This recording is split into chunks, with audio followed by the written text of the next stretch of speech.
Imagine करो, कुछ भी न होते हुए भी, धोखा सहकर भी दुनिया का सबसे बड़ा जमीनी एम्पायर बनाना।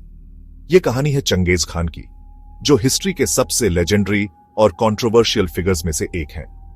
लगभग 1162 में तेमुजिन के तौर पर जन्मे उनकी शुरुआती लाइफ बहुत स्ट्रगल वाली थी।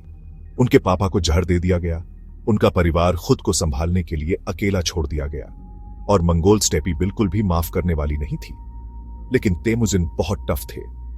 उन्होंने अलायंस बनाए, टाटार्स और नाइमैन्स जैसे राइवल्स को हरा दिया और नोमैडिक ट्राइब्स को एक झंडे के नीचे यूनाइट करना शुरू कर दिया। 1206 तक एक बड़ी काउंसिल, जिसे कुरुलताई कहते थे, उसमें उन्हें चंगेज खान यानी यूनिवर्सल रूलर का ताज पहनाया गया, और इसी के साथ मंगोल एम्पायर का जन्म हुआ। अब चंगेज खान सिर्फ ब्रूट फोर्स के बारे में नहीं थे। उनकी आर्मीज तेज थीं, डिसिप्लिन्ड थीं और घोड़े पर बैठकर जानलेवा थीं। उन्होंने उन्हें एक क्लेवर डेसिमल सिस्टम से ऑर्गेनाइज किया। 10, 100, 1000 और 10,000 की यूनिट्स, जिसमें ब्लड लाइन से ज्यादा स्किल को रिवॉर्ड दिया जाता था। उन्होंने वेस्टर्न शिया जैसे किंगडम्स को गिराया, चाइना में जिन डायनेस्टी को तबाह किया और सेंट्रल एशिया में ख्वारजमियन एम्पायर को भगा दिया।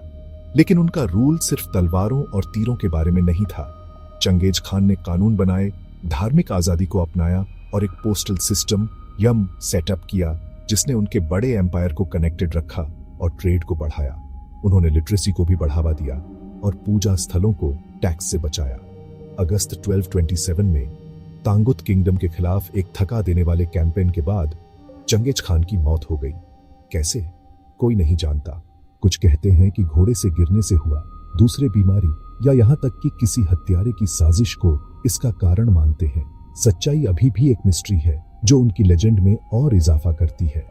उनकी मौत के बाद उनके बेटों ने एम्पायर को बांट लिया, लेकिन उनके चुने हुए उत्तराधिकारी ओगेदेई थे। चंगेज खान की लिगेसी ये थोड़ी कॉम्प्लिकेटेड है। कुछ उन्हें एक क्रूर विजेता मानते हैं, दूसरे एक नई दुनिया के ऑर्डर के निर्माता। लेकिन मंगोलिया में वह एक राष्ट्रीय हीरो हैं, एक राष्ट्र के पिता। एक बात पक्की है, चंगेज खान ने दुनिया को हमेशा के लिए बदल दिया।